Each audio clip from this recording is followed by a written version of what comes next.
Wow. Welcome, everyone, to the Paranormal Pride. I'm your host, Denise Pridemore. And Ron, my husband, of course, is my co-host. And we hope everybody had a great Mother's Day and a wonderful last week, because we didn't, but we're not going to get into that. But be a whole show. We would like for everybody to go out there right now and look at the radar for Milton, Florida, and tell us if we're screwed or not. So we know we are. It's not there. So, but go look at that out there, and I think that you guys will really enjoy it. Let's see. Let's watch this. Maybe you guys can see it.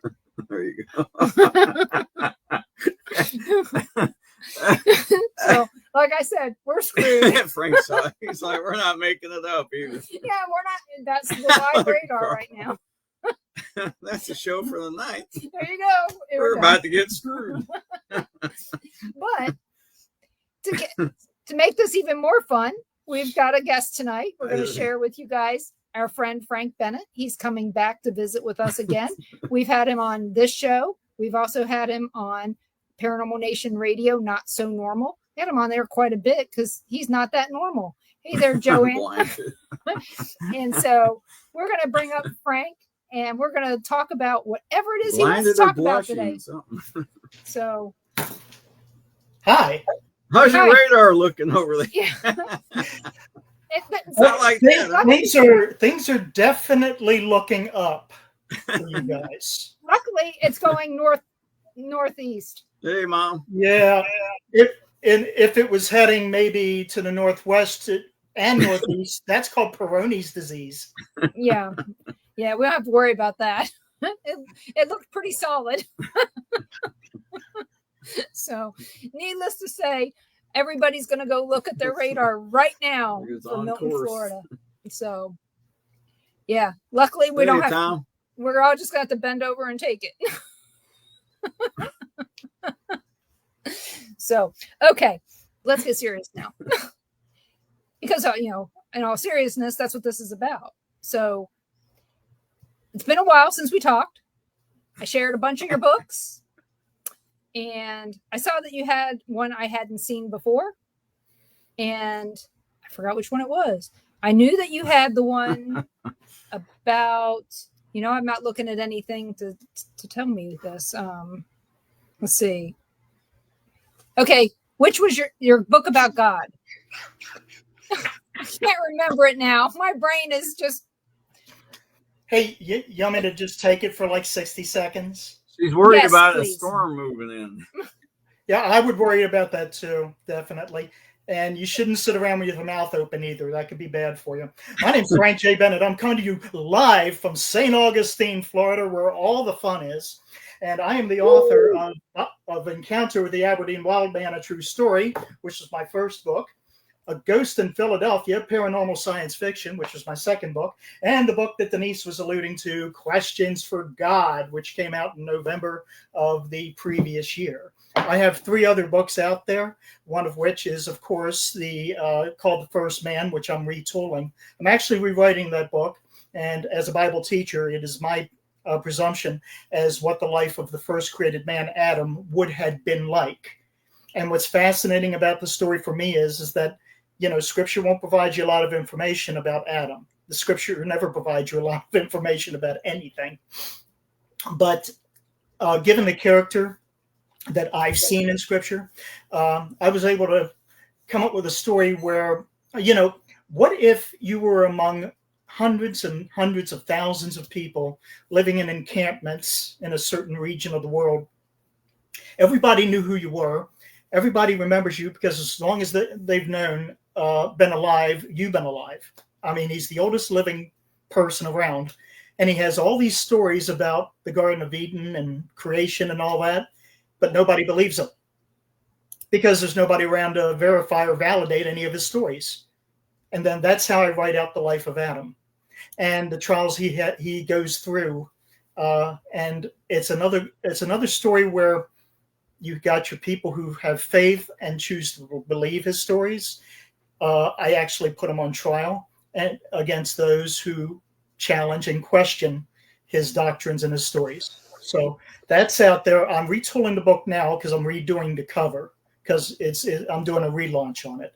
So that's going to be available in about a month or so. Okay. The next one I've got is Talk Dirty to Me, which I didn't show because I got a copy back there and I didn't pull it out. But that's the dirty little story I wrote with my friend Dawn Wells some years back, which was going to be made into a stage play, but unfortunately Dawn passed away, and well, I'm just left with a story, so I decided to publish it. And I have that one. I have the Ghost in Philadelphia and the Aberdeen Wild Man, which is how I met you to begin with. I didn't send you one of these. Nope. Oh, I'm sorry, my bad. That's what the kids. Okay. That's the kids are saying now, right? My bad. Okay, good. Hold on to it till we come and visit. Okay. Well, I'll put on here, send Denise book. Okay, cool. Okay, way cool. And the next book I'm working on, I got actually 3 of them I'm working on at different times. When you're a writer, you can't just sit down and bang it out like, right. Mishler and people like that, and Grisham and Stephen King. I mean, I'm not like that. A lot of writers start a project and get back to it years later. I've actually got 8 books in the works. One of them I started a decade and a half ago, and I never got to finish it. But the next one I'm really close to getting done. I've been making great strides, and it's called The Spirit Field. And that deals primarily with my concept of how spirits actually exist in the physical world and how they interact with us being living beings. That'd be interesting. Yeah, that'd be a good one. Yeah, I was moving something so Ron didn't put his feet on it. Sorry. Yeah, good luck with that. I really would like to hear more about that because I think you have a unique take on the paranormal. Well, this book is based. I'm sorry, go ahead, Ron. You've been working on that book for how long? About 2 years now. Oh, okay.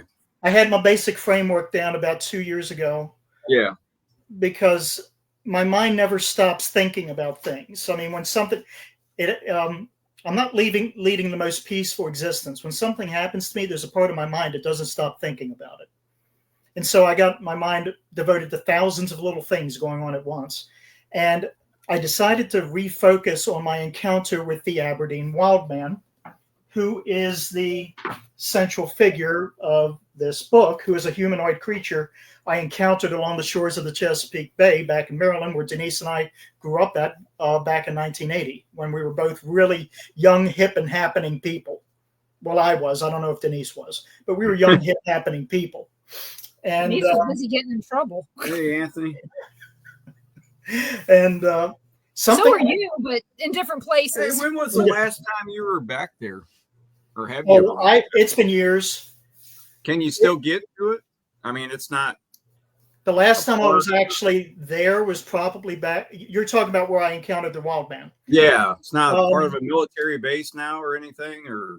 Well, it's sitting directly across the bay, the Great Big Gunpowder Falls estuary, which is about as big as the Mississippi River, is across from the Aberdeen Proving Grounds, which is our right. I know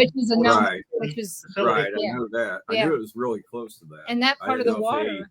The easiest way to get to it is by kayak, which is how I did it, because it's pointless to go trekking when you don't have to. But I kayaked out there back in, I think, 2017 and took some footage for some new video I was going to be using at my live events. It's, you get, and Denise will tell you, that's an area of the country which is horribly prone to flooding. When Hurricane Agnes rolled through there in 1972, it just rewrote all the landscape, all of it. And I wouldn't have known. I was in New Jersey at that time. Well, good. You're away from it. We were hiding in our basement. That's a bad place to hide in a flood. Well, we're about 5 miles from the Gunpowder Falls, so we were more worried about the hurricane force winds than anything else. So we were down in the basement underneath of a mattress when they were blowing through. And when my big brother and I went down to the falls about a day or two later, the water was still about 30 feet high. Mm. So you couldn't go down to the river or any of the other estuaries. This must have been before they opened up the state park there. It was still a state park before then, but it wasn't like this. Because when Hurricane Agnes rolled through, it just overwhelmed the dam. Pretty Boy Reservoir and all that just overwhelmed it. And it actually added land to the lower part of the river that wasn't there before. And the part where I saw the wild man, that was carved out. That used to be attached to the mainland. And after Hurricane Agnes, it was kind of carved into its own little island. So the only way to get to it in during low tide would be through just a thin marsh that you can walk through. Now, fortunately, when I saw the wild man, I was going through in the wintertime and the water tables were low. And so you can walk through the marsh, no problems. And I remember that right before I saw the wild man, and I had just gotten through, I was standing there on the edge of the marsh. It's the coldest damn day of the year. I think it was single digits. And I'm looking out, beautiful, bright, sunny day. And I'm looking out over the Chesapeake Bay. Out in the distance, you can see the Amtrak going by, which runs up from Baltimore. And I remember I'm standing there watching a flock of birds flying across the water. And they were squawking. And then all of a sudden, I couldn't hear them. And I got this just weird tingly feeling. And the marsh grass that was blowing gently past me, which is about 5 feet high at that time of the year, I couldn't hear it. And I just had this real weird feeling that something else was there.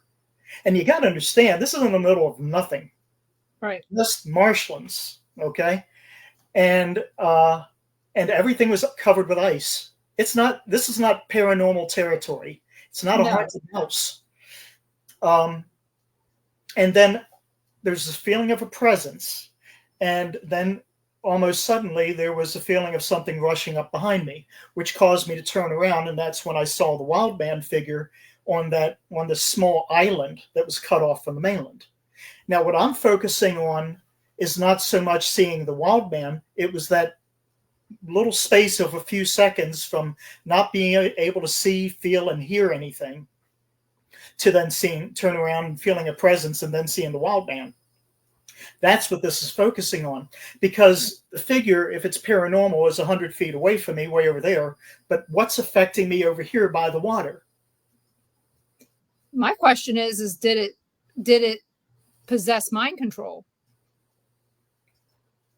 To make you bring that up. Believe that you couldn't hear, make you believe that there was something there. Maybe it was something to do with it was able to project its presence somewhere else to take your attention away too. Right. And how would it do that? What is it? From my point of view, my point of all this is not so much, what it's doing. It's how it's able to do it. I want to know the mechanics because I love science. God created science, and it's really a shame when you don't use it. And so, let's say a spirit has that ability. Okay, how is it able to do that in my three-dimensional universe? What kind of physics does it need to do or use in order to be able to inflict that on me? That's what the book is about. And if anybody listening has got ideas, I'm listening. But this is what I've been kind of steeped in for, several months now, is studying the sciences and what sciences could apply. And that's why I made a posting on Facebook about a month ago showing concern for people who are ghost hunting, because I also have been researching health-related problems related to people who are involved in the paranormal field. And a lot of folks in our profession are turning up with cancers and tumors and, mutations and burns and things like that. You got to understand something. When your EMF meter spikes, what is it reading? It's reading electromagnetic. It's reading electromagnetic radiation. Yeah. Radiation is not your friend when it moves above a certain level. Then it starts actually burning you, and it doesn't hit you surfacely. It actually the particles actually shoot through your body in and through your body. So it's burnt. It's actually microwaving you. Well, and there are microwave waves as well, because we use them through the company that I work for internet, So how much of it is related to the use of microwaves? And in every place that has an overnight that has food has microwaves. Keep that in mind. Plus, they eat a lot of food on the roads getting there, fast food and crap, microwaved. What about RF? Right, Everybody's got a phone. And that's one of the reasons why I made over the years have remarked about how, when I was a contractor in demolition, I would drive through all of these cities. I love to listen to AM radio. I was listening to Coast to Coast AM for about 10 years overnight, because I would have to drive all night long to get to a job site. And there are some towns you could drive through and they're a little staticky. If I was to drive through them today, my radio wouldn't be able to pick up anything because of how saturated it is. Yeah.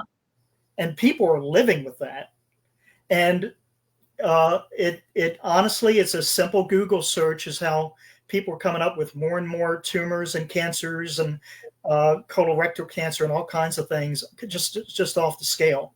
Well, they got to stop putting their ass on the microwave. Yeah, right. Or the photocopier. Yep. Oh, Tom, congratulations on that. Congrats, you get better. Tom. I want to say hello to Kitty. And hello, Kitty, Crystal. And Tom, there are no gators in Maryland. I can guarantee it. No. If they did, they would have been frozen out in all the winters where we could walk across the bay. I can guarantee that.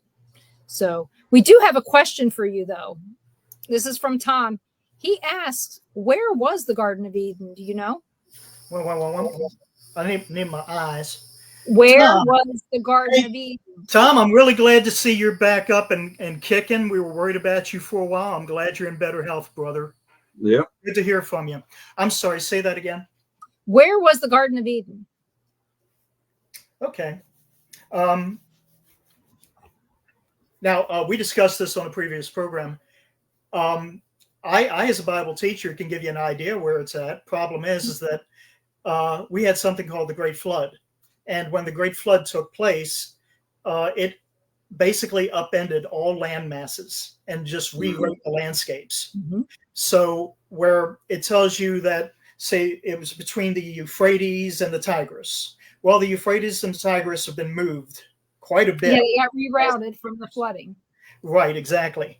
And it in Scripture, and of course, Genesis chapter 2, it says located in the water founts of Sion, Psion, the fountains of Sion. Those have been moving all over the place for thousands of years. You got to understand that region of the earth is also extremely prone to earthquakes. So if there was anything there before, it ain't there no more.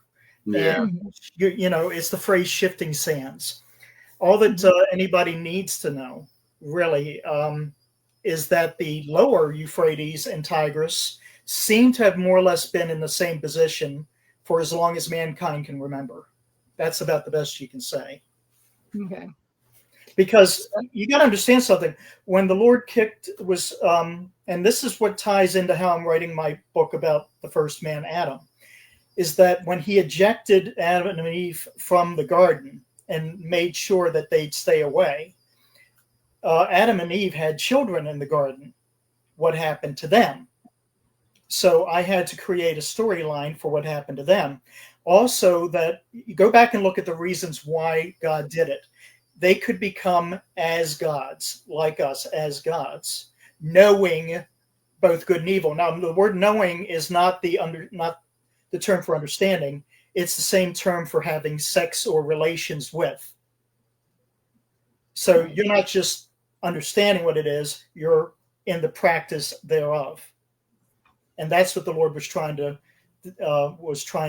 prevent happening. So he had to do away with or find something to do with the children of Adam and Eve in the garden, but also find a way that they can't re-sin or recalibrate the sin. So he would have done away with the trees that he had planted for these things and caused the garden to wither and die.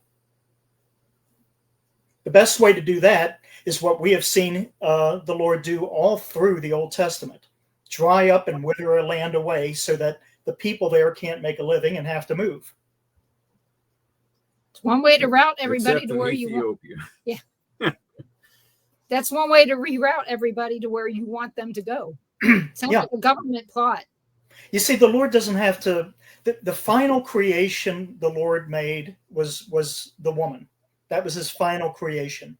After that, it's just simply a matter of using what's already in place to do your will. That's it. And both he and, as is seen with Satan in the book of Job, chapters 1 and 2, they use what is already available, the natural forces of the world, to affect change and move things the way they want them. Well, that's it. I mean, there's so many stories that could come from all this. Mm-hmm. So, and I can't even fathom how many I could come up with right this minute, because we'd be here all night. But we do have another question for you. And Anthony, I'm going to need you to explain to me if you mean, Anthony asks, do you think way line portals are possible? And I don't know if he means way lines or ley lines.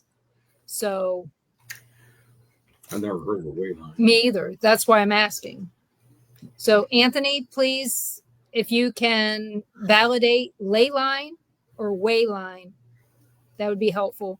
But in the meantime, do you believe that portals are possible at all? Well, here's the problem with that, and let's speak physics. In order for you to have a portal is a place from here to there. You have to define what's here and what's there. Now, obviously, what's here is, of course, the living world, the surface of the earth, the living world, and everything on it. You haven't determined the destination. So in order to have the portal, you have to have both. And this is the problem I run into with people when they try to argue with me about alternative dimensions. You have to establish the existence of the dimension before we can speak about means to and from, which would be a portal. Mm-hmm. And this is what gets everybody mad at me. Nope, it's not possible to prove the existence of an alternative dimension. It still exists on paper. I'm sorry? I said at least not yet. Not yet. And as soon as they do, I'm going to be all amped up, because it's just another dimension of physics I get to speak about, because it would help a lot of things we've been talking about for a long time fall into place. Mm-hmm. You see, we have a lot of X factors going on here. You have X times the Sasquatch, X times the UFO, and stuff like that. And you keep wanting to find out what X is, because that'll help you figure out everything else. Hey there, Dan. Hey, Dan. Dan, he's our man. Yeah, he's another Baltimore. Yeah, another Marylander. Yeah. Oh, I'm sorry. He likes it there, so that's good. So hopefully we'll get to see him in July when we go up to Gettysburg.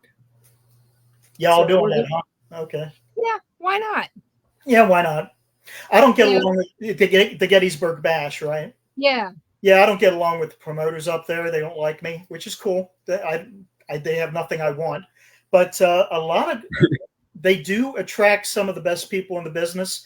My friend Dave Spinks will do that show from time to time, and he's A1 quality up and down. Oh yeah, and he's not that far from there. No. So he's maybe 3 hours?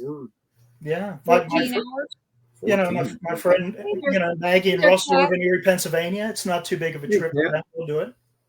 Yeah.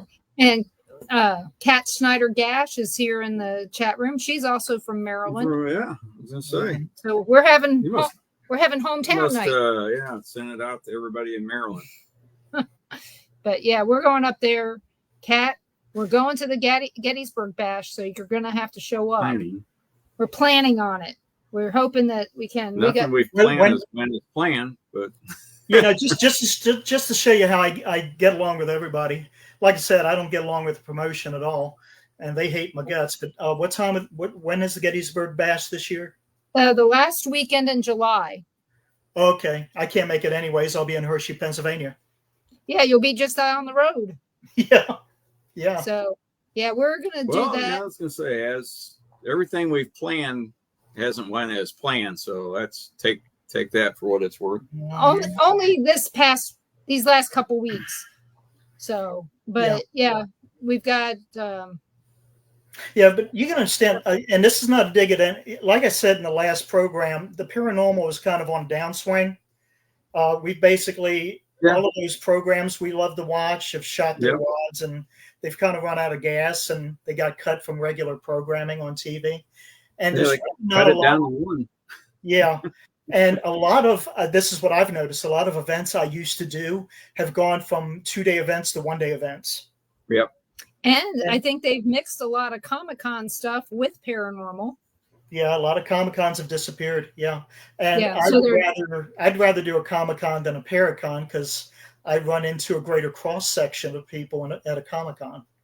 Yeah, one of the ones we went to last year and the year before that were Paracomic-Cons. So they kind of mixed both things together, and one was in Pensacola. We met a lot of people there, including a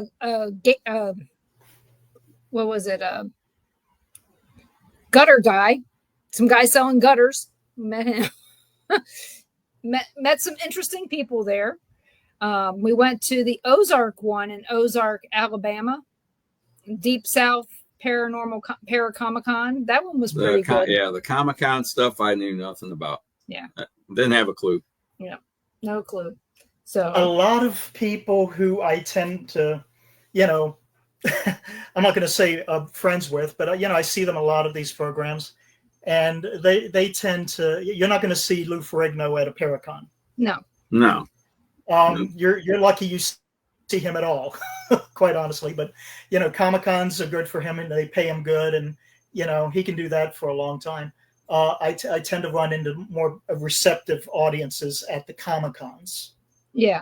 See, because strangely enough, a lot of the paranormal people have been showing up at the Comic-Cons. Yeah.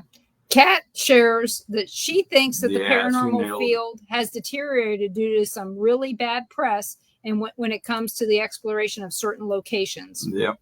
Yeah, they've run it to death. Yeah, they did. They've tried to turn them into. When you come down here to St. Augustine, gorgeous place. Don't get me wrong. Yeah. You should see it at least once in your life. It's the oldest city in this country. Yeah. And you come down here, you're going to find out that 75% of everything down here is geared towards ghost hunts. Oh, it's like Gettysburg.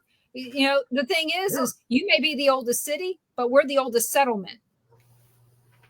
Who's the oldest settlement? Pensacola. Pensacola? I did not yep, know it's 5 years older. Now I'm going to have to look that up. Dang it. Yes, you'll have to look that up. I'm going to probably have to take down my St. Augustine flag and put up a Pensacola flag. No, because really, when it comes right down to it, it is the oldest city. Yeah, it is. We are the oldest settlement. Yep. But, she was right. No matter how you like to slice and dice it, this is about money. And when I speak to groups, the best thing about speaking is everybody is there for the same reason. It isn't like they wandered in from the corridor and went, "What's this about?" Right. Oh, cool! It's spooky. Right. No, they're all there for the same reason. So when I tell them what happened to their favorite paranormal programs, I make it clear to them that this business is about money, and if you're not getting people through the door, you're not going to be able to buy, rent the hall for the next year. Or buy insurance to have that event. And, these programs you see on TV, if they don't make a certain level of ratings over a certain period, they're just not going to put money into it anymore. That's because, true. The advertisers aren't going to buy it. So that's why a lot of your favorite shows just dropped off the map. And not to mention the fact that if you're DVRing it, if you don't watch it within 3 days, they don't get credit for you watching it. No. Did you know that? If it wasn't for my friend over at Reels telling me, he told me that. He said, if you don't watch those within 3 days, they're not counted against the ratings. Mm-hmm. So that really sucks for people. Yeah, if you're out of town. Yeah, if you're out of town and you can't watch it. But of course, me not watching it for one week isn't going to kill it.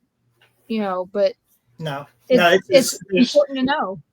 yeah, that's why they have something called Sweeps Week, which, Oh, yeah. by the way, there's no such thing. They actually do sweeps constantly. Oh, I know. That's why they have mid-season replacements in January and February. Mhm. But they're constantly searching to see when they're losing money. The second they lose money, they alarms go off. Mhm. See, and the only shows that are really making much money anymore are the documentary-based ones. You know, maybe what's that show? The new people that are looking for Bigfoot. I forgot its name. Big Expedition Bigfoot. Yeah. Because, and I know they're different from Finding Bigfoot because no one on that show has yet mentioned looking to find a buffet any place. So I know they're different from Finding Bigfoot. And they don't. I mean, the one guy does carry a gun, but Mhm. not a rifle to shoot Bigfoot with. Mhm. Yeah. And we may be having RPG on our show. He was the very first show. He got sick. You talking about the ones that go hunting them?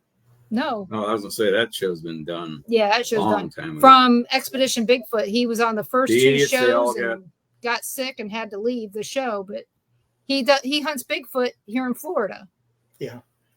So yeah, I feel bad for a lot of these folks. A lot of them are friends of mine, and I see them from time to time at live events. And a crud load of names, but it's not going to help anybody. But it's kind of sad to see them going from having their own show to being a guest investigator on somebody else's show, down to just live events, down to book signings, and and then ending up with shows I do. Yeah. But if I thought I had a show that would sell, I'd probably try it, but I couldn't come up with one because mine's Bible based. You see, I go through scripture and I see what you all see out there in the paranormal field, but I see it in scripture. It's not translatable to a ghost hunting audience. No, but maybe it is transferable to Merritt Street. To what? Merritt Street Media. Oh, Merritt Street. It's owned by Dr. Phil. Yeah. Now here's where the problem lies: is that y'all know I'm a former actor, not that good of one, or you would have seen one of my movies. But seeing how the sausage is made, another reason why a lot of your paranormal programs dropped off the map is because people are not stupid. I mean, you can't have 52 episodes a year of going into various haunted buildings and getting the same kind of evidence, having the same kind of reactions to it, and expecting the audience to breathlessly hang on. Yeah, eventually, that's why they knocked it down to 18 and said, right, whatever we get, and we'll put it on the air. Yeah, you got to they start ginning it up a little bit. Like the guys on Ghost Adventures, they're characters. Okay, they've actually figured out something smart to do. They became characters. Mm-hmm. And now you're tuning in as much to see what's going on with the characters as you are with the investigations, because everybody's kind of basically smelling that that's a little over the top. There's only so many ways you could be possessed by a demon, Zach. Right. Yeah. There's only so many demons out there, and they seem to find them all. Yeah. and then some. And Crystal says her dog loves Ghost Adventures, which understand something about TV. It's TV is about entertainment. It is. It has become a soap opera. Yeah. Do you remember the show? The other Bigfoot. Yeah, that one. The Ames team. They're funny as hell. And they were on what was it called again? Mountain Monsters. Yeah. I miss those guys. It was a funny show. It was so, but it started getting so ridiculous. Scripted that there was a rogue team that was tearing up their stuff, and they were getting kidnapped and all this other crap. Getting their Bigfoots before they got to it. And their Bigfoot was always escaping from the traps, and they would spend half the show building a damn trap that one of those guys would get caught in. I did a show in Johnstown this past fall. And Willie was there. Willie's the guy who built the trap. Yeah. Willie's awesome. I like him. I think they're great people, but the show was written like crap. But we couldn't stop watching it. It was like a bad train wreck. Yeah. He said he tells this story where he built this one trap, and oh my gosh, his name went right out of my head. Crap. They're all ex-Marines. I can't say that. The bald guy who keeps talking funny. Man, like I have his signed autograph back here. Oh yeah. Was it But he Jeffrey? actually got stuck in caught in one of Willie's traps. Yeah. I It was probably. Yeah, I know who you're talking It's about. either Jeffro or the other one. No, the older, skinnier guy. Oh, I forgot his name. Oh, I know who you're talking about. yeah. He has a beard. No, not Jeff. Not Jeff. The Nah, he's the one that almost always blue hair. really build the traps. Yeah, Willie builds the traps, and The one that Wild always Bill. Yeah, Wild Bill. Wild Bill. And Bill up and got stuck in one of Willie's traps. They went looking for him and found him in Willie's trap. It was the thing is that wasn't the first time, most likely, or the last. But Kat also had something else to add. So she says the spirit world is not a monetary commodity, but some believe it is. Those of us who only want to learn more about who may be haunting a location don't give a rat's ass who has investigated there on those shows. So no, they don't. A rat's hooty hoot, do they? No, we could care less either. And Crystal also says that her dog recognizes Zach's voice. And like I said, a character. So, and we have another question from Anthony Lewis. He wants to know, do you think it's possible for a person to get time sickness? Do you believe people can travel in time? No, they cannot bodily travel in time. That's physically impossible. But personally, they can. And this is why I wrote, that was one of the foundations for me writing my second book, A Ghost in Philadelphia. And it's paranormal science fiction, and it's set in the near future, and they invented technology where they can actually take energy and project it into the past. They can pierce the time barrier, but not physically. They can do it with non-physical things such as light, heat, sound. But they also discovered that the human spirit is a form of energy. Now, this, of course, ties in with what you've seen proven scientifically, with, like the CERN Super Collider, which I feature in the book, where they can actually use alternative gravimetric forces to move protons through a centrifuge at such a high rate of speed it approaches the speed of light. So if the human spirit is a form of energy, they should be able to do the same thing with the human spirit, thus projected back in time. And that's the basis for the book. That's how he travels back in time. He doesn't appear in Philadelphia. His spirit does. And as we have all learned encountering full-bodied apparitions, you can't tell the difference between a full-bodied apparition and a spirit unless you were to touch it. And then even after that, not so much so. But he appears in June of 1776 Philadelphia as a full-bodied apparition. And as a Bible teacher, I get to tell the reader what it's like to be a spirit among the living and everything that comes with it. And so, yeah, I do believe that the spirit can transcend time or be made to transcend time. I do believe that, and this ties into what I'm writing with the spirit field, the spirits have this way of, certain spirits have a way of manipulating the natural forces that we exist in, especially gravimetric forces, whereas you could be made to feel like you are moving one way or the other. This could also explain something I referred to in the first book as transvection, how a living being is transported by a spirit from one place to another in an incredible amount of time. Jesus was transvected in the book of Luke chapter 10 when he was tested in the wilderness by Satan. Jesus was the living being. Satan, the spirit, transvected Jesus to another location. How is that physically possible? The manipulation of gravimetric forces could explain that.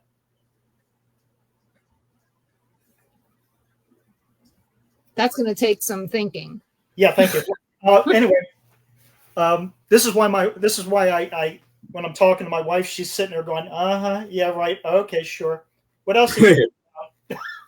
No, I mean, the way I see it is, it is going to take a little bit of thought to think that all the way through. Yeah, that's all I'm saying. You see, I examine thousands of paranormal encounters, and I'm listening for key things.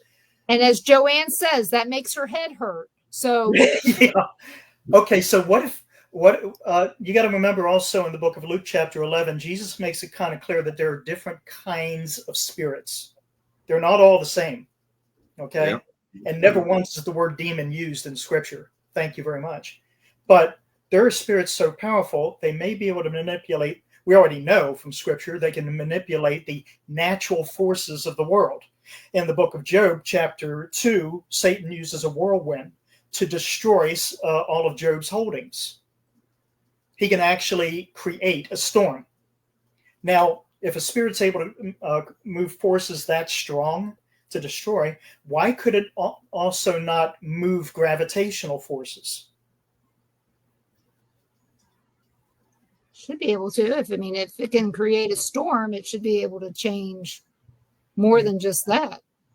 Yeah, exactly. Now, you got to understand, 90% of what we think of as paranormal is only because of, we were created with a spirit. Because we have spirit, the spirits can directly connect to us. So their work is not really hard in terms of giving us thoughts and visions and feelings and things like that. It's easy for them to connect with our own spirit. That's the easy part. The external manifestations of things such as stigmata or levitation and things like that, that requires a spirit capable of moving the natural forces about you, being able to manipulate light, heat, sound, gravity. Now this is where we get into the spirit field. What if it's not just manipulating the forces around you? What if it's doing it within its own created field, a field that it made for itself around you? Like when you were telling me the story of being in that one room with a room full of people, and you saw this one girl, I think it was, across the room, and you were the only person who saw it. I remember that story from a couple years back. Mm-hmm. You were the only person who saw this. You were the only one who saw this person. Yeah. Within the field you were in, that spirit could manipulate you and cause you to believe you're seeing it, even though nobody else came in had contact with it. Within that field that it makes around you, you see what it wants you to see, and you hear what it wants you to hear and feel. And that's the basis for the book Spirit Field, based upon what I felt I encountered out in the Chesapeake Bay, out in the marshes. Because think about it, I'm looking at this wild man character way over there, about 100 feet away, but what's affecting me over here? Mm-hmm. You see? Kind of like you're inside of a cell. Right. You're the nucleus. Right. You're watching what's on the edge of it. You're in the fishbowl. That's weird. You're thinking about what's happening to you right there, where, logically you would think, anybody else, they're looking across going, what the hell am I seeing over there? Right.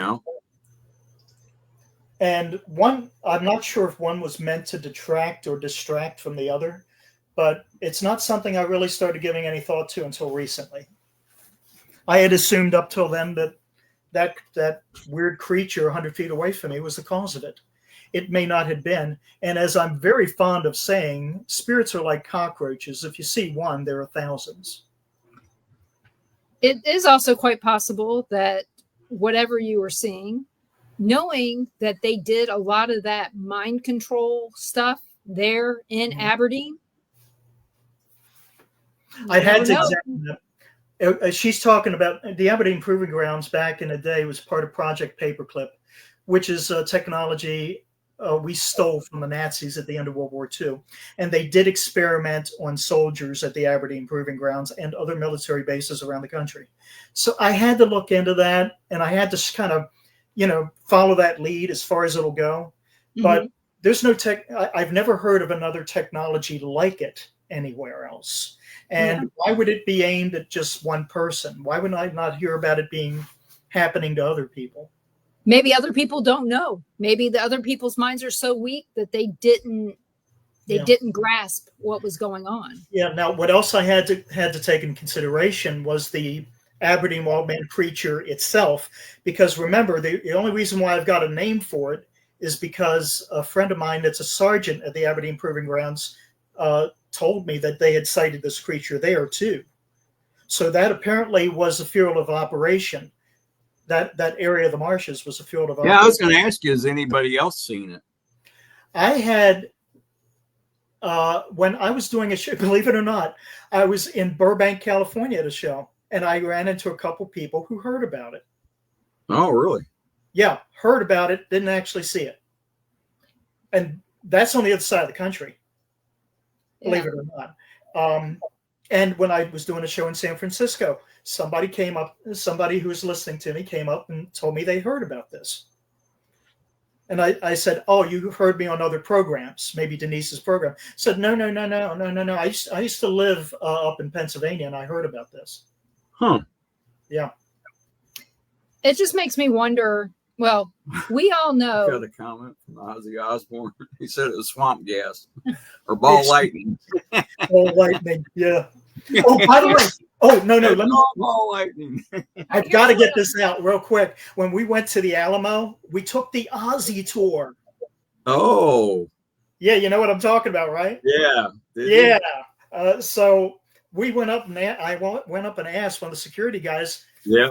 Where do we see the legendary Ozzy location? Yeah. Yes, I was wringing my hands just like I am now. And he said, he smiled. He says, okay.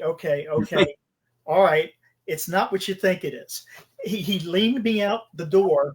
He said, okay, you see over there where that monument is? There's a big cenotaph monument to the defenders, Alamo defenders out in the right.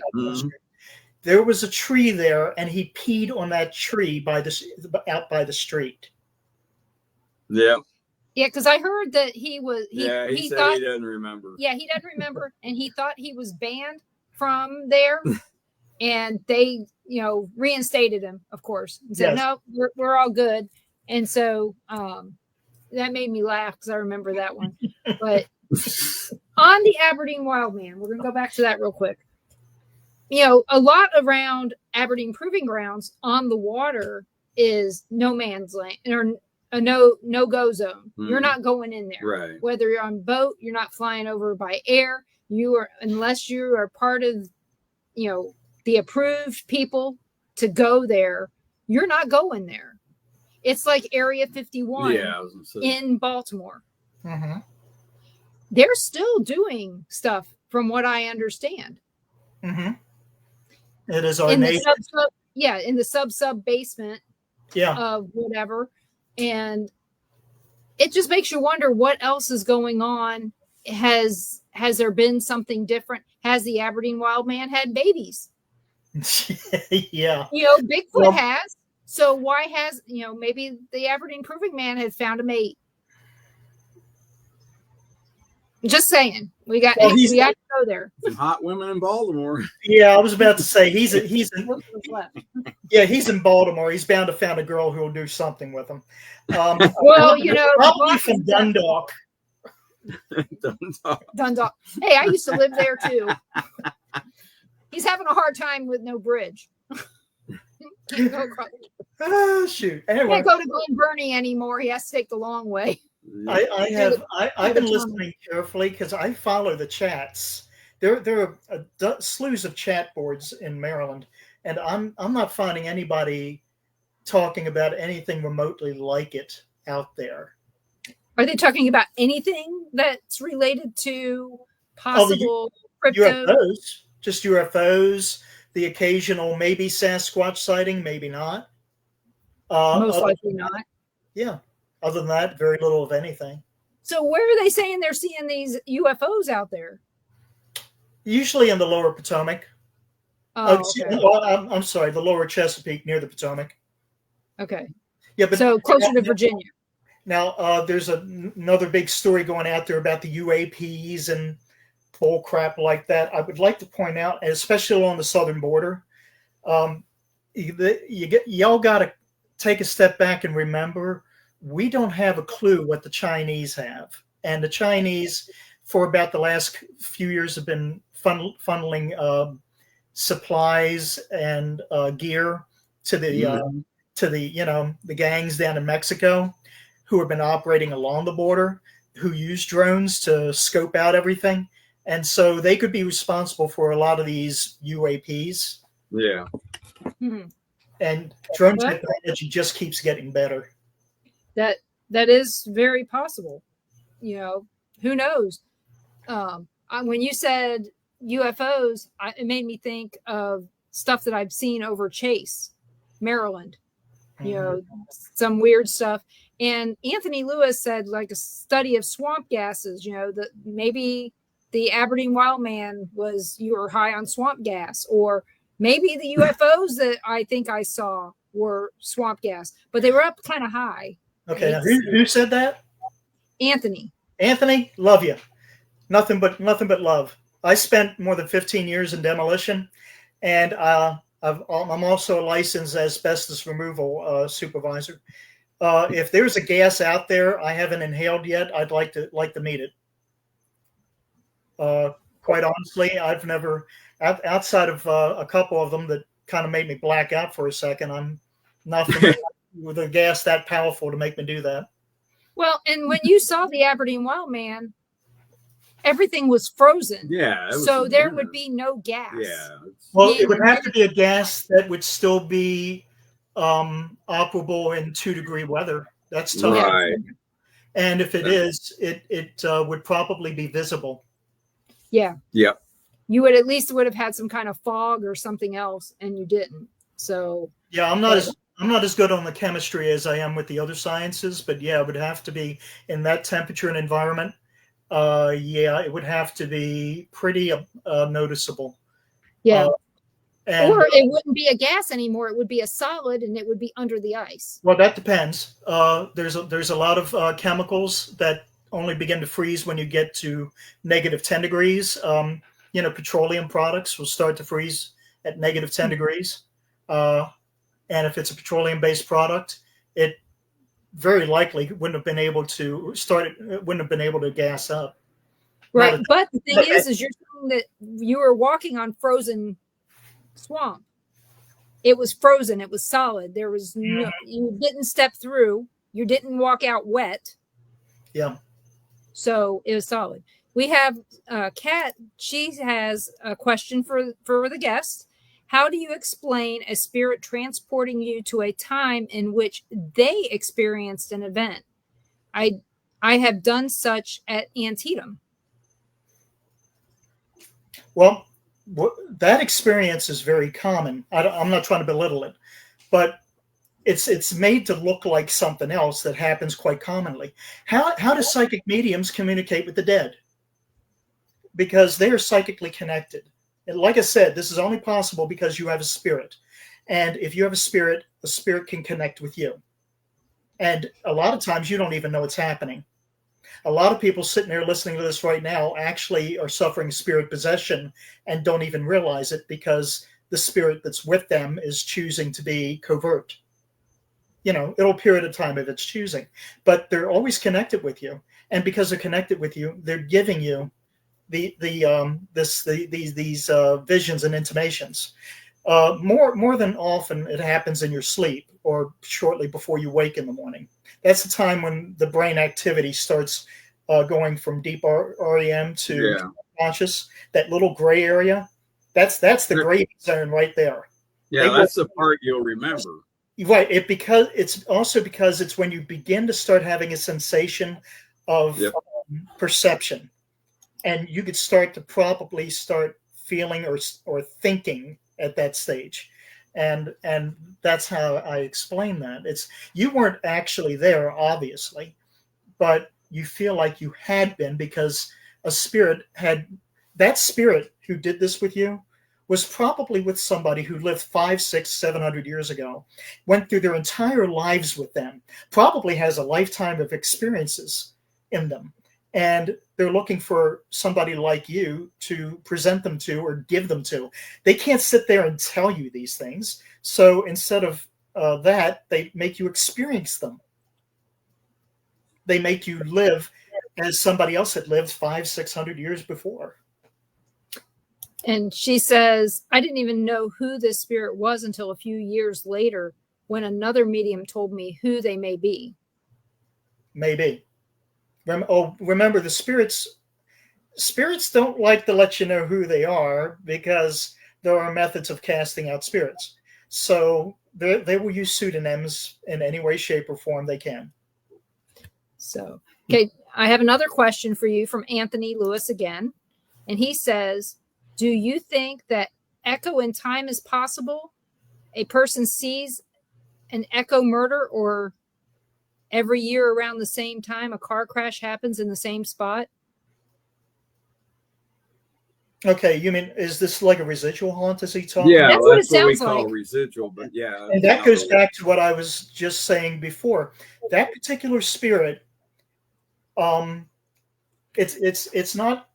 There's no way physics can explain that. By the way, it's something existing outside of physics. And again, if you didn't have a spirit, this could not be experienced. Okay, a spirit who actually has a specific set of memories because it existed at a time where it could witness something or be with somebody to witness something, is actually choosing you to give these memories to, and you're experiencing them as if you live them yourself. Just as a psychic medium would speak to spirits or receive messages from spirits. There's that connection again. Only this time they're just electing to present it to you and for you to have it. And we have one more question so far. Okay. And this is another one from Anthony. And he says, then where does your thought of free will come in? Adam had free will when he was created.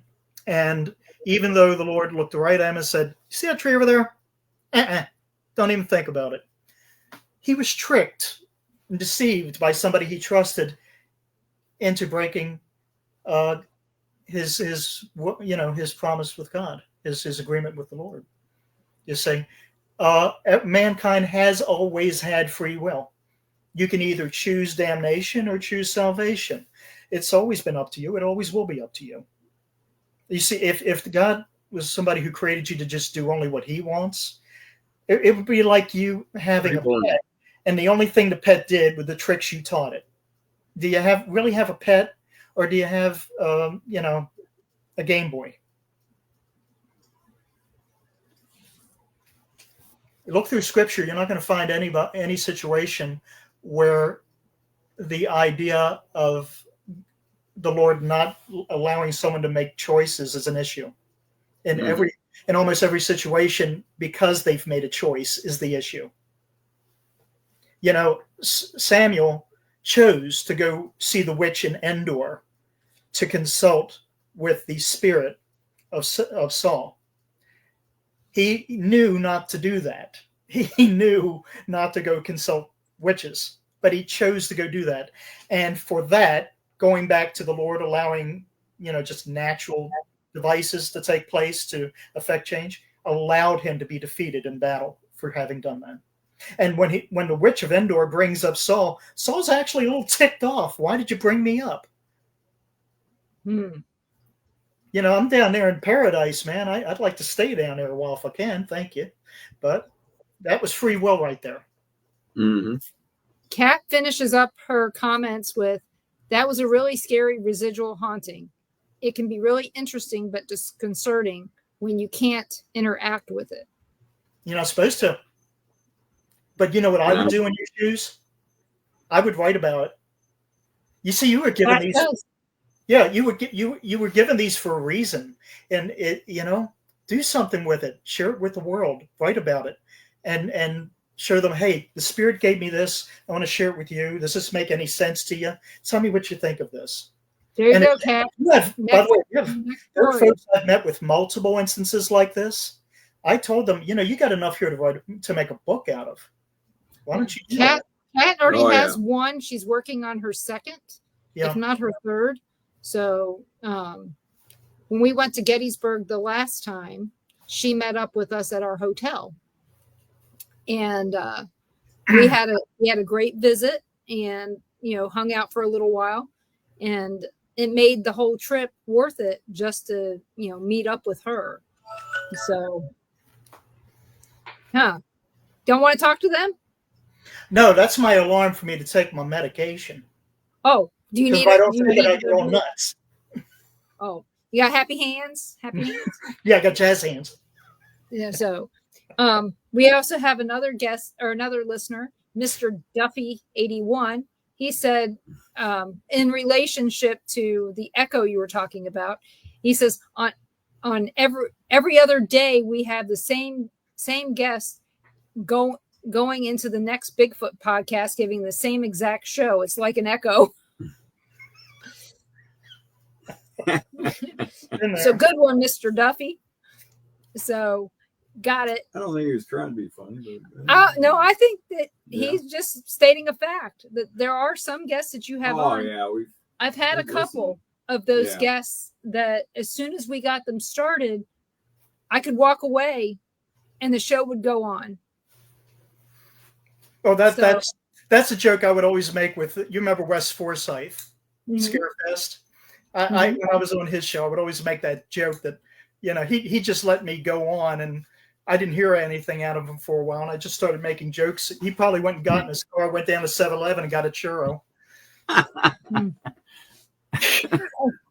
Kat just shared with Mr. Duffy that it was the stone tape show. Everybody talks about the stone tape theory. There you go. Put it out there for perpetuity. The same show. You never have to do it again. You just do it once and we'll just play it over and over again. How come this guy never ages? Oh, that's because it looks great after 20 years. Okay. Hey, can I tell you something funny on that subject? Got to do it. My wife's dad, who's no longer with us, he was a good guy. Not the best guy, but a good guy. He's from another generation, World War II generation. Mm-hmm. You ever on Ghost Hunters, when they would have that final sit down with the client? Yeah. They went from people having problems to being clients. It was Right. With the client, they would have the laptop set up and the speakers and everything. They'd be talking and all that stuff. And when they're done, thank you very much. You've shown us a lot. Great. And they'd get up and leave the table. And he'd get up on the edge of just my wife's dad would get on the edge of the seat and go, all right, so they're just going to leave that stuff there? What, the ghosts or the laptop? Ghost Hunters guys, they're just going to leave that equipment sitting there? Yeah, laptop and everything. Here you go. You can listen and watch all you want. Well, Ghost Adventures is known to leave behind tents and all kinds of other stuff. Yeah. Because they don't want to take it on the plane. Now they don't fly anymore. Yeah, now they don't fly anymore, so it doesn't. At least Zach doesn't. Everybody else might, but he won't. So that's a whole other story. To my understanding, his museum in Vegas is not doing that good. Should it? It's $75 a head. I don't think so. Considering where it is, it should be a pilgrimage site for people in the paranormal, but it really hadn't quite turned out that way. Like I said, $75 a head. I wouldn't walk in there for $3. A $5 discount. I'm sorry. If you're there's nothing in there I need to see except my bear. For bear that he stole. Well, when it goes under, it's going to be one hell of a yard sale. Yeah. I'll have to send our daughter over. A yard sale in Vegas, no less. Yeah. Well, Lacey doesn't live that far from there. Maybe 3 miles. Yeah. So. Pretty close. So. Kat says, nah, that's what they have the minions for, to get all the equipment. They're too big for that stuff. Now, of course, I have nothing. They are the minions now. Yeah, they are the minions now. But that's a whole different ball game. So when it comes, kiss the ring of Zach. Right out there. Well, maybe they need to take in our storm today. Now, I don't know what kind of contract those guys, they've all got separate contracts, okay? And I don't know what their contracts are. Obviously, Zach gets the lion's share of everything. But they got to be doing fairly decent contractually because they're approved for a few new episodes. And as you notice, season by season, it's only been about between 5 and 10 episodes. Yeah, because Which now contract are you talking about? they do. I mean, they do 2 seasons The a deal year with the now. devil or With the network. for the network? Either way, that's the same. It's the same dude. Yeah. Same dude. But they have to be making good money if Aaron's wife thinks that he's making enough money for her to pay somebody to knock him off. That poor guy. I know, and he's one of the nicer ones on the show. I don't know who to feel more sorry for, Aaron Goodwin or Bill Belichick. I don't know who to feel worse for. But, I don't know. All I know I'd is say Bill is in. I have to say he's in hog heaven. Chapel Hill means something totally different to him than it does to everybody else. I want to go back to college. He's 23. He's 70 plus. Yeah. He's sowing those oats that he never sowed before. You go, Bill. He's doing he's doing the Hugh Hefner that you guys all wanted to do but couldn't. Well, there are things I could say about that, but I better not. I'm going to shut up. Yeah, you're married. Your wife will kill you. Because, if we get into the story of taunted relationships, I'm not going to come out of this looking good. No. None of us will. But it's okay to talk about Bill. Bill can have what Bill gets. Yeah, see, you got a lot of people on here. They don't follow sports. Oh, so Julie, Bill Belichick. He is now the head coach of the North Carolina Tar Heels. And a lot of people are glad about that. Especially that 23-year-old girlfriend of his. We think the paranormal is a fickle, funky business. Try having to answer to sports fans. Oh yeah. Nobody. I watch that stuff sometimes. You wonder why Bill Belichick looks like he's always on the verge of just letting you have it all the time. It's because he has to answer questions. Yeah, he went to college. He's being schooled right now. Yeah. He's learning stuff he never learned before. Mm-hmm. Or teaching stuff that he never thought he'd teach. Yeah. I don't recall getting one dumb question in all the years I've been doing live events. I don't recall speaking at live events and getting one question that was not answerable. Sit there and watch a sports news conference once, and you'll see the difference. That's all you'll get. I remember These idiots ask questions. You think, did they even watch the game? Yeah. They had their narrative already before they even played. They had their questions, and they were going, I'm asking these no matter just like the real media. Yeah. So here's one of the things. Remember way back in the 80s when that had to be 90s. In the 90s, ESPN came out with a commercial, and you got Chris Berman standing up at the podium, and he goes, there are no stupid people, or there are no stupid questions, just stupid people with questions. And I love that line. I think that it's great. I heard that in college. I have a great idea for a show. Have a post game after every football or baseball game, don't matter. Have a post game show where the fans, who are by then just shot drunk from sitting there watching, the whole game and just drinking the whole time, getting mad.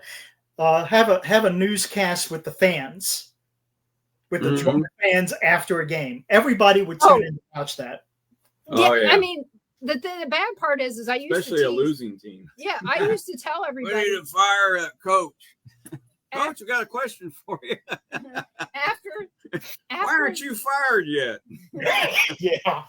The Cowboys would have a new coach every week. Oh, man.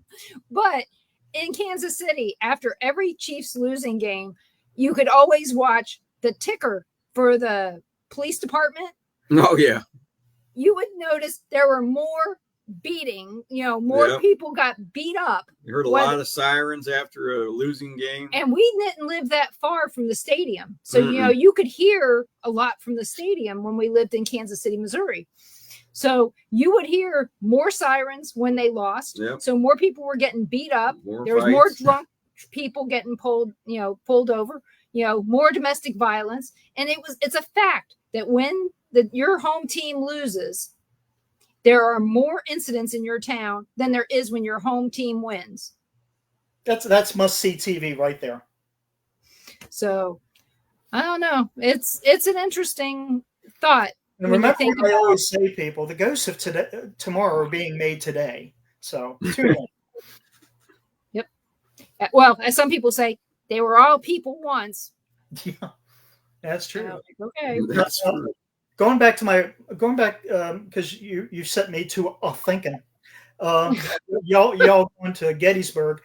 One of the things that came to mind when I was thinking about it, and Pet's question there, was there's a real famous YouTube clip going around of ghost troops moving through the woods in Gettysburg on the battlefield. Yeah. And I said on a previous show that, and this is how I went to explain residual haunts, is that it's not an episode that replays over and over again in time. I know exactly where that footage was filmed from because I remember standing there, and it's an outcrop of rocks that it was a command position during the campaign. And that would have been the vantage point of one of the commanding generals as they were observing troops moving through the woods. And so my supposition from that is that image that you're seeing is being produced by a spirit who is with one of those generals witnessing those troops moving through those trees at that time. And that spirit is there feeding this image or causing this image to be seen again. You talking about the Kling brothers clip? No, not Klug. Klug brothers. The Kling brothers. Yeah, Brad and Barry Kling. Yeah, when they were what, 12? They're pretty cool. Yeah, they were in the. Yeah, we met them a long time ago. Is that the clip you're talking about? No. Other ones out there? Well, this is a YouTube clip that's been around for quite a while. Yeah, that's it. Yeah. Oh, that's a really good one. Yeah, we've seen that one. Yeah. Many times. The only way that's possible if it is a spirit that's there with the people who are doing the filming in that field that it had created, giving them this image for they were in a car. Yeah, they were in a car. And they stopped the car and got out they were with their camera. Just shooting just the pasture, the countryside. I remember standing at that spot, and that's an outcrop box that was used as a command position. Right. And that's what you would have seen then, that exact same vantage point, if you had been standing there at that time. And that memory is being carried by spirits to be given to, perhaps future generations. It's an opportunity because you're actually witnessing history as it happened. And you're actually witnessing the people who lived it. So it's, for me, another thing I really love is history. And you're actually, when you're seeing these apparitions, you're actually getting to see history, not just a rendition of it. Somebody's memory of what they witnessed. That's precious. That's priceless. Yes. Yeah, that's how they got started. Yeah, when they were kids. Yeah. Just a family vacation. So if people are receiving these kinds of images or these kinds of memories, it'd be probably important to write them down. At least they got theirs on YouTube, and I don't know if Brad and Barry ever wrote any books. I'd have to look and see. I think I have. I have something. Did a lot of shows. Yeah, they did do a lot of shows. Well, not as many as I'd hoped. Right. Yeah. So, as we all know, and the big question goes around: why don't we ever see you on a paranormal show? I don't ghost hunt. Well, you don't ghost. You're not going to be in the ghost hunting show. What people don't get about me is I don't care if you've ever been on TV. It has nothing to do with your experiences and what you have to share about the paranormal. Everybody has had some experience with the paranormal. They just may not have realized it. They may have run into a spirit and don't even know it because they look as solid as me and you. That's exactly right. Which has happened to me, you, and my wife, and a slew of other people. This is why in your scriptures, for all of you who are still haven't dozed off yet, it says quite clearly that you should be kind to those you entertain, for many of you have entertained angels unawares, because angels move through our society. for one purpose or another. But they're as real as you and I, only they're not actually living things, which, by the way, is the basis and foundation for this book. Things that move through our society that appear to be living things, even appear to be human, but they're not living things. However, they have physicality and they can affect the natural world around them. And when I examine the sciences, I want to know how that's physically possible. How something that's not living comes into our 3D universe, manifests as a solid, and affects the physical world around us. That's the question I want answered, and that's what I'm working on. I don't know if you're going to get an answer in this lifetime. If I do, it's a big egg to crack. It'll be interesting, though. I mean, when I think about a lot of the stuff that you have shared with me over the years, every time we talk, I think about something different. I mean, we could have the same conversation next week and I'll have totally different questions than I do today.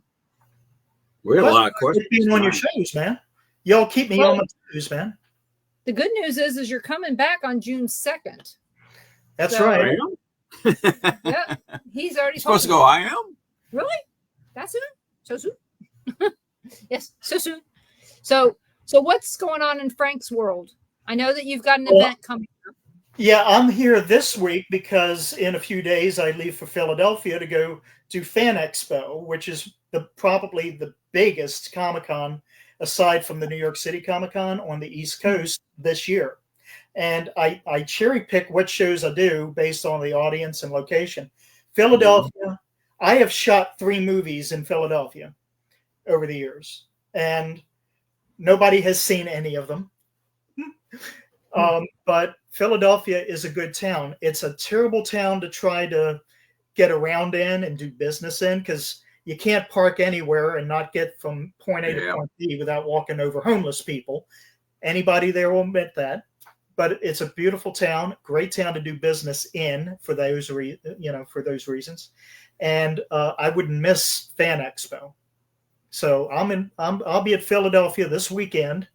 With, of course, a million people asking me, is this based on Philadelphia? But as they did last time.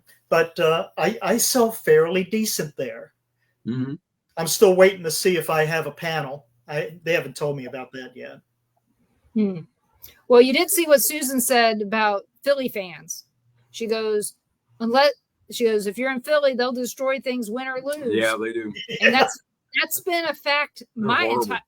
I mean, I remember that from back when the Phillies were playing, when the Sixers were playing. Been like that. All of them, every team. It's horrible. That's just who they are. They just, And now it could just be because they're tripping over homeless people. Weird people.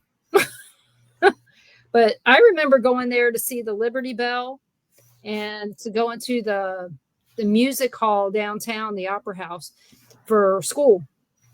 The only time I ever went was in like 76 or 77.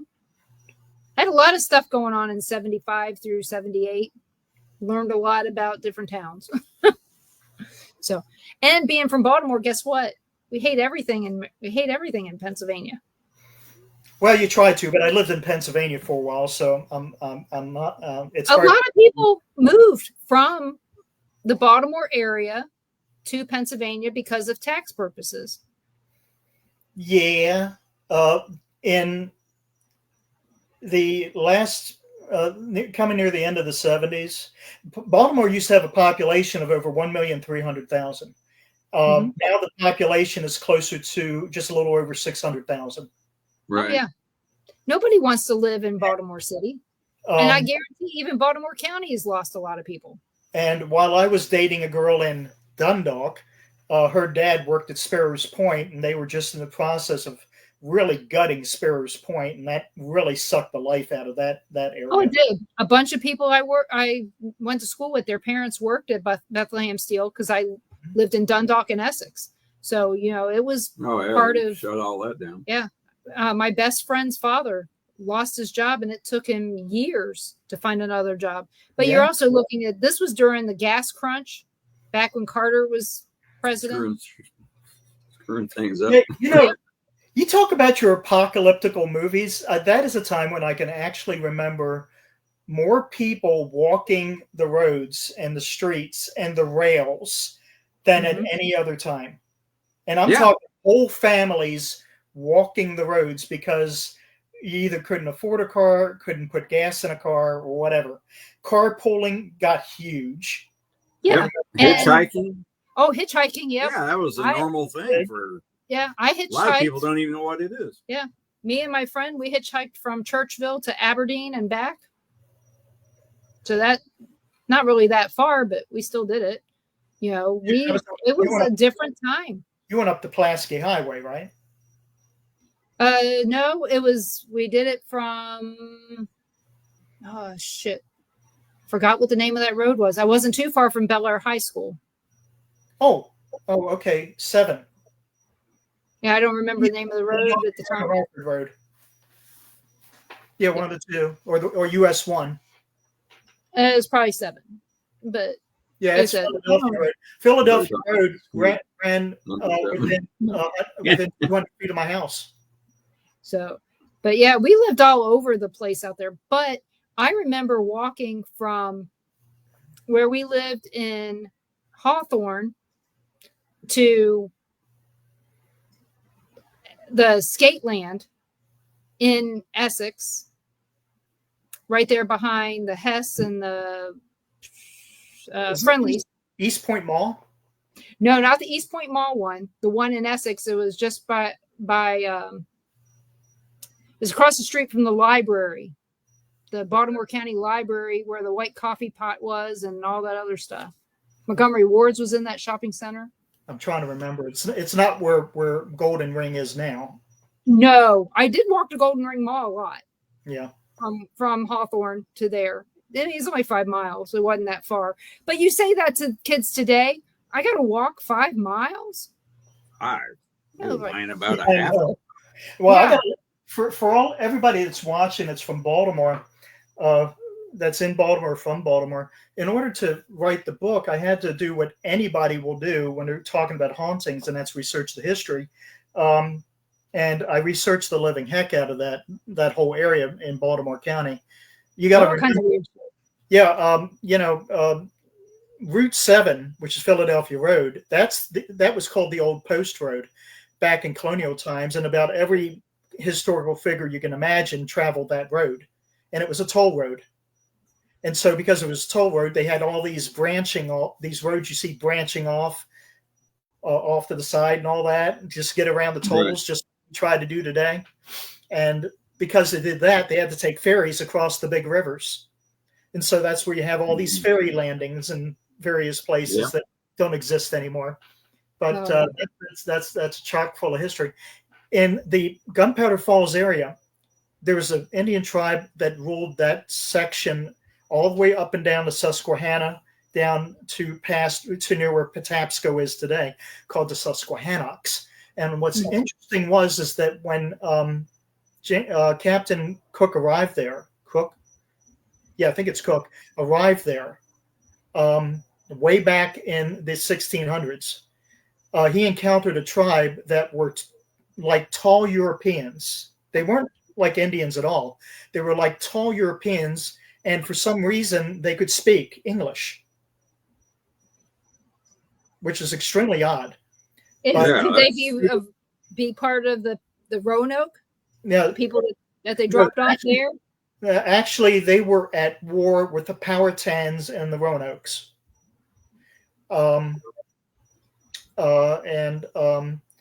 Their kingdom, their territory stretched all the way up the length of the Susquehanna to a little bit north of Harrisburg, along the Susquehanna River.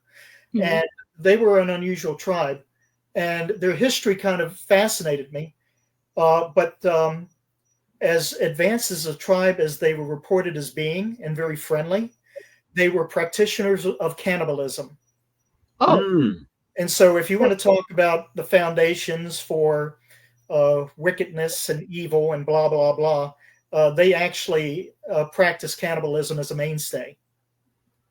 And believe it or not, George Washington himself had to dispatch a regiment of troops during the Revolutionary War to put down the last remaining members of this tribe in Pennsylvania because they were trying to help the British.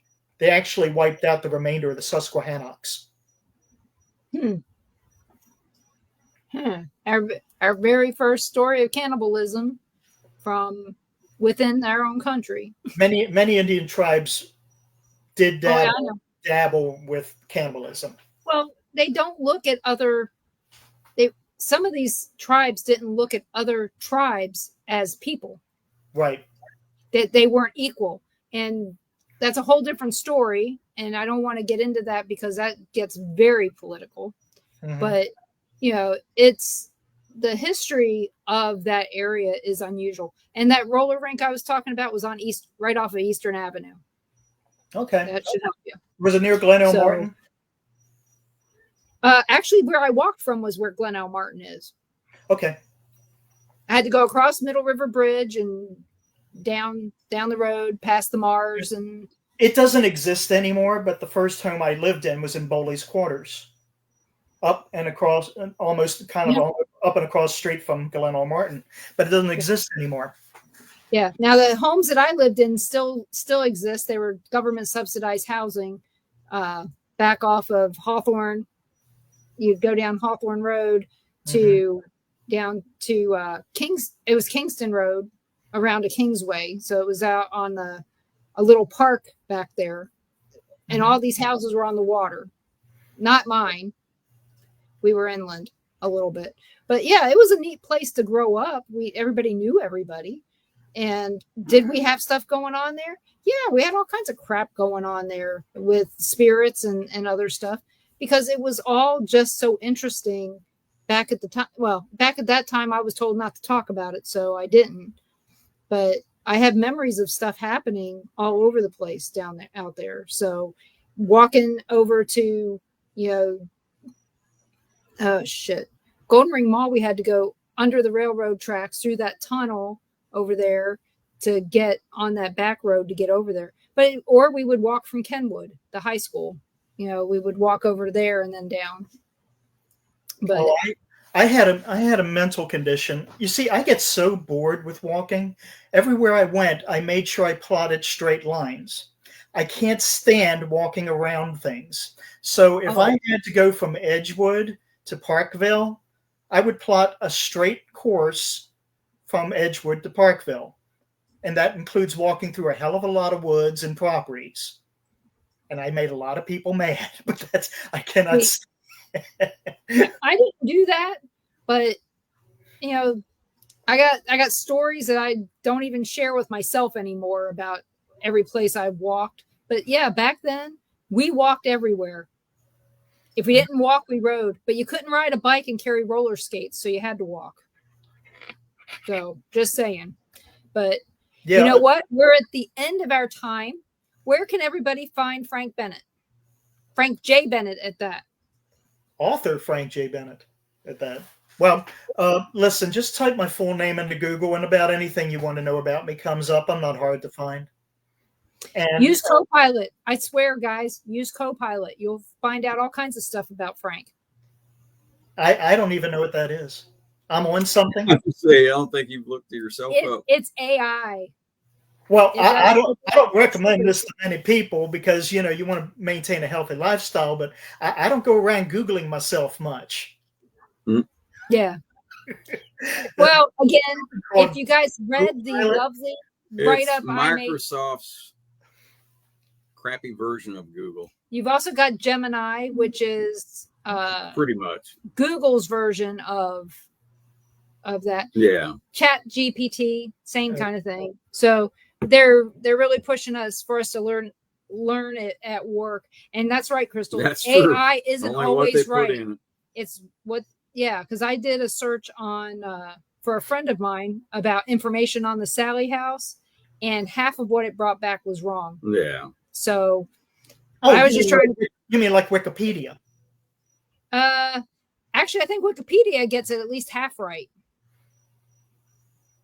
Could be. I don't know. It's only I yeah. don't look myself up online. I go online to check and see what I put up there looks right. Yeah. And Right. the rest of it I don't pay attention to. Right. Yeah, I've That's the way it never is. looked me up either. Well, I wrote an AI program for work, and I was using myself as an example. I came up with all kinds of crap about me that I had no clue was out there. 25 different searches. It did 25 different searches and came up with all this stuff, and is like, can everybody see how I'm registered to vote? Yes, they can. Just keep that in mind, people. They can see how you're registered to vote, given the right information. Well, I'm going to say this because I'm pretty sure people like Lee Majors are watching. I only vote Trump. There, you happy? Oh, my grandkids only vote for Donald Trump. When I met Lee Majors in Las Vegas, I got his T-shirt back here. He signed it for me. We started talking, and the first thing he wanted me to know, because I complimented on him for standing up to Hollywood bullying. Good for him. And the first thing he said to me was, I got invited down to Mar-a-Lago. And did you ask him if he could bring a friend? Yeah. That wasn't actually. I never met Lee. You didn't even think of that, did you? I didn't even think about that. If I had thought of that, it says, I'll go with you. I'll carry your golf clubs. Because, he's nuts about golfing. Okay. Because I asked him, did you play the links? Stuff like that. But, you don't get to spend much time talking to a celebrity of that caliber. But, yeah, dig it. They can find me just by typing my full name into Google. It's pretty much up to date. And, of course, it'll lead you to my webpage and Bible by Bennett and other pages like that. And, of course, on those pages is my tour schedule, which you will find relatively up to date. And you can also search Frank J. Bennett on Amazon to find his books. And, of course, come to Philadelphia this weekend, all you Baltimore folks. Come see me up there at Fan Expo. It's worth it because among the guests is William Shatner and a whole bunch of other celebrities. I mean, come on. How old is he now? 93? 93 or 94? We'll have to get Tanya back on. She'll tell us. Yeah, Tanya's interesting. Yeah. Yeah, I like her. If you want to, I could ask if she wants to do your show again. Please do, because I really liked her. She made me smile so much. Any show. He's 94. So Tanya's a sweet. And same as for people who don't know who we're talking about, there was an episode of Star Trek where Scotty is accused of killing a woman in a club, and the woman who's actually an exotic belly dancer is named Tanya Lemony, and she was a dancer in old choreography in Hollywood, and she's a friend of mine, and she has a story about being born and raised in Iran and coming to America. Yeah. She also has some paranormal stories too, and she's just a really cool person. She is. She's very nice. And then I also really enjoyed Tammy Locke. Yeah. Actually, next, is it this weekend? I think it's this weekend. They're going to be at Happy Trails in Roanoke, Virginia. Oh. She's going to be with a bunch of other celebrities. So old Western celebrities? Say again? Old Western celebrities, and she was on a Western type show? Yeah, mostly Western related, yes. Yeah, I used to do that show, but it's changed venues, so it's not good for me anymore. Well, yeah, I don't think you fit in well with Westerns. You're not really a John Wayne kind of guy. No, but you know what's funny is that, and strange funny.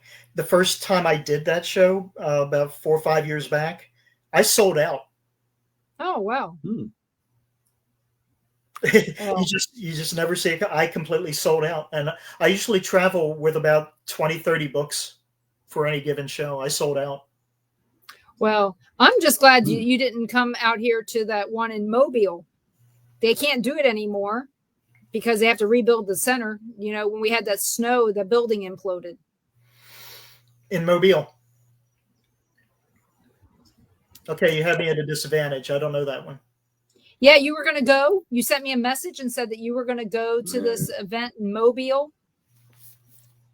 And it didn't do very well. It didn't do very well from what I understood. So I was so glad you didn't do that one. Okay. It's coming back to me slowly. Let me tell you, a lot of promoters are not easy to deal with because the majority of them let you know you're doing a show 1 week before the event. And then all of a sudden you got to cancel whatever else you got going on and set up for it and go. No, you can't do that. You got to be able to plan in advance.